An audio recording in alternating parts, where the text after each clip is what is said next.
તો અમિત ડોંગરેને લઈને હવે કોંગ્રેસે પણ ગંભીર આરોપ લગાવ્યા છે। લાંચિયા અધિકારીને લઈને મનીષ દોશીના પ્રહાર છે અને ગંભીર આક્ષેપ લગાવતા કહ્યું છે સીએફઓ અમિત ડોંગરે સસ્પેન્ડ તો કરવામાં આવ્યા છે, પરંતુ ભ્રષ્ટાચારના ગંભીર આક્ષેપ કરવામાં આવ્યા છે। ફાયર એનઓસી આપવામાં મોટો ભ્રષ્ટાચાર કરાયો હોવાનો મનીષ દોશીના આરોપ છે।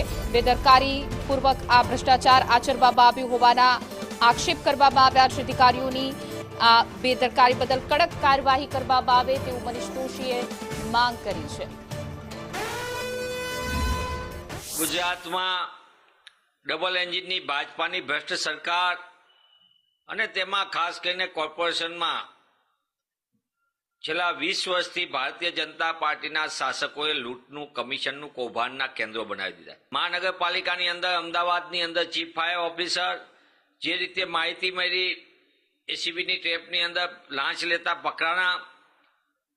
આ એક નાની અમથી વાત એટલા માટે છે કે ફાયર વિભાગ હોય કે ફૂડ સેફ્ટી વિભાગ ગામથી લઈને ગાંધીનગર ને શહેરથી લઈને સચિવાલય સુધી ભ્રષ્ટાચારના ફાઇબર ઓપ્ટિક દરેક કામના ભાવ નિશ્ચિત છે।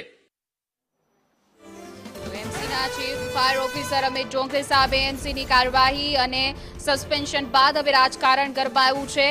આ મુદ્દે કોંગ્રેસ પ્રવક્તા ડોક્ટર મનીષ દોશીએ પણ સરકાર પર ગંભીર આક્ષેપ કર્યા છે અને લાંચ કેસમાં 5 દિવસના જોકે રિમાન્ડ મંજૂર કરવામાં આવ્યા છે। 36,000ની લાંચ માંગવામાં આવી હતી। આક્ષેપો ગંભીર કરતા કહ્યું કે ભ્રષ્ટાચાર આચરવામાં આવ્યો છે, જેને લઈને કડક કાર્યવાહી કરવામાં આવે। રાજકોટ, સુરત અને વડોદરાની જેમ જ અમદાવાદમાં પણ અધિકારીઓની બેદરકારીને કારણે નિર્દોષ લોકોએ જીવ ગુમાવવાનો વારો આપ્યો છે। રાજ્યમાં ગામથી લઈને સચિવાલય સુધી ભ્રષ્ટાચારનું મોડલ ઊભું કરી દેવાયું હોવાના આક્ષેપ કરવામાં આવ્યા છે। કોંગ્રેસે સમગ્ર મામલે તટસ્થ અને કડક તપાસની માંગ કરી છે।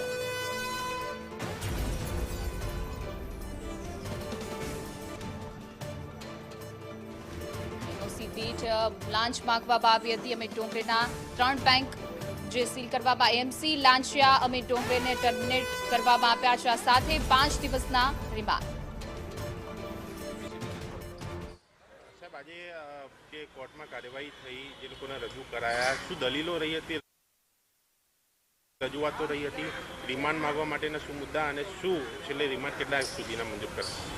આજે 2 આરોપીઓ અમિતભાઈ ડોંગરે અને ભાવસિંહ ઝાલા 2 જણને ગઈ રાત્રે લાંચની માંગણીની ટ્રેપ દરમિયાન અટક થયેલા, એમની રિમાન્ડ અરજી આઈએસસીએ રજૂ કરતા તે અંગે 10 મુદ્દાના રિમાન્ડની માંગણી કરેલી, 7 દિવસના રિમાન્ડની માંગણી કરેલી, જેમાં નામદાર કોર્ટ દ્વારા બુધવાર 12 તારીખ બુધવાર સુધીના એટલે 4 દિવસના રિમાન્ડ મંજૂર કરેલા છે।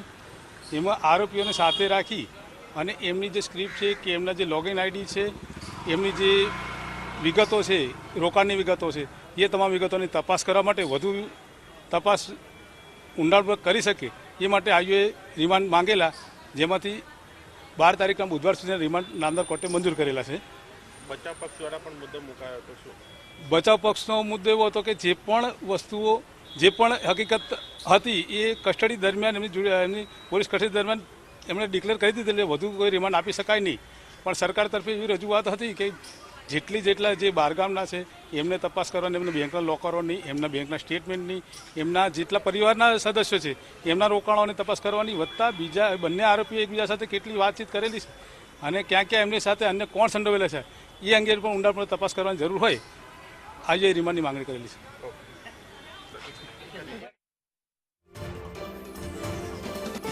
ડોંગરેના 3 બેંક લોકરને ફ્રીઝ કરવામાં આવ્યા છે। આ સાથે જ 5 દિવસના રિમાન્ડ, વધુ માહિતી પણ સામે આવે એવી શક્યતા છે।